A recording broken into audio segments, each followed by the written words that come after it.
And if we're able to shot the ball well from 3 or from mid-range, I think it will give a lot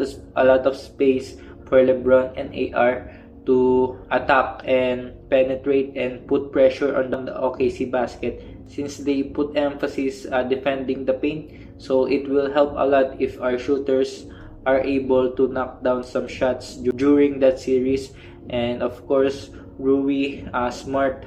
and Kennard, those three shooting, if they able to knock down their shots, they are very important for our series against OKC.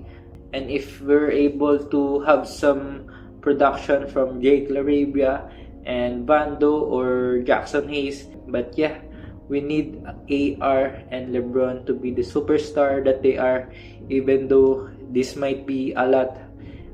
too much to ask for LeBron James, who is now 41 years old.